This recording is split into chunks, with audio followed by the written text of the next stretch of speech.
l'Évangile du jour. Bonjour, c'est Sandra Kwame et nous lisons ensemble l'Évangile du jour qui se trouve dans Jean 15, versets 1 à 8. En ce temps-là, Jésus disait à ses disciples « Moi je suis la vraie vigne et mon Père est le vigneron.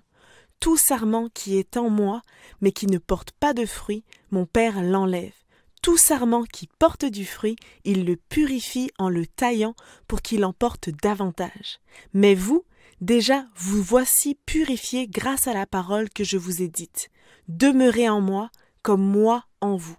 De même que le sarment ne peut porter de fruit par lui-même s'il ne demeure pas sur la vigne, de même vous non plus si vous ne demeurez pas en moi. Moi, je suis la vigne et vous les sarments.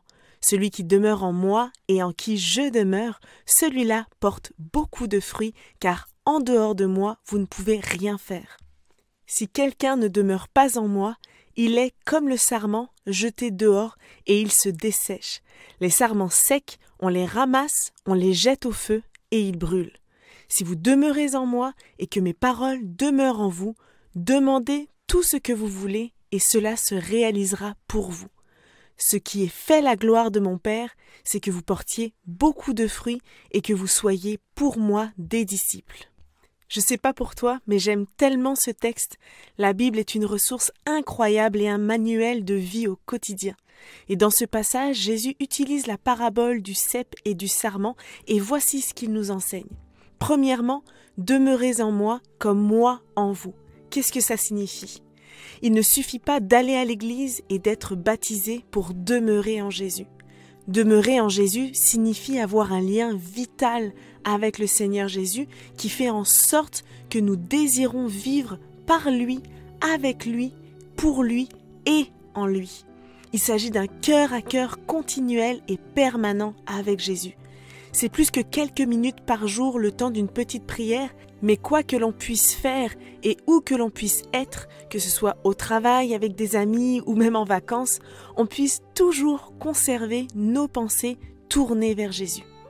En deuxième, en dehors de moi, vous ne pouvez rien faire. Personnellement, c'est une phrase que je me répète très souvent. Sans Dieu, je ne peux rien faire. Moi, je vis au Québec et les saisons sont très marquées. Et l'hiver est réputé ici parce qu'il est très froid. Ça peut descendre parfois jusqu'à moins 40 degrés. Et aussi, il y a beaucoup de neige. La dernière neige est souvent en avril, puis d'un coup, tout reprend vie et c'est souvent un printemps qui est très rapide. Les arbres qui ont tenu le coup bourgeonnent et produisent à nouveau de belles feuilles. Mais les branches qui ont cédé sous la neige demeurent sèches et ne produisent plus rien. Alors on les arrache et elles peuvent être jetées au feu. Et c'est exactement cette image que Jésus nous donne. Celui qui reste attaché à lui, peu importe la saison, pourra porter du fruit, mais celui qui s'éloigne de Jésus va se dessécher. C'est comme un ordinateur portable ou un téléphone portable. Si tu es branché, tu as toujours de l'énergie. Si tu n'es plus connecté au chargeur, tu peux fonctionner un temps tout seul, mais tu finis par manquer de batterie et t'éteindre. Et troisièmement, la Bible nous fait cette promesse.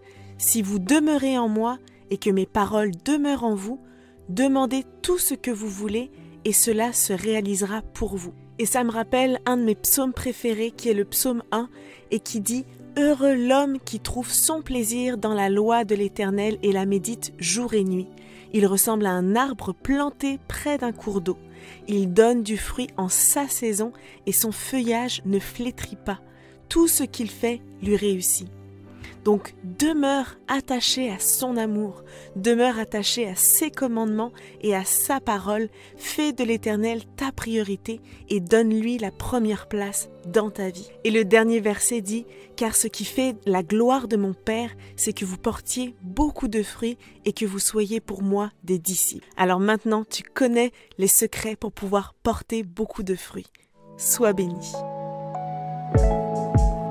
Si cette méditation t'a encouragé, pense à la partager autour de toi. Pour nous retrouver chaque jour, abonne-toi et active la cloche.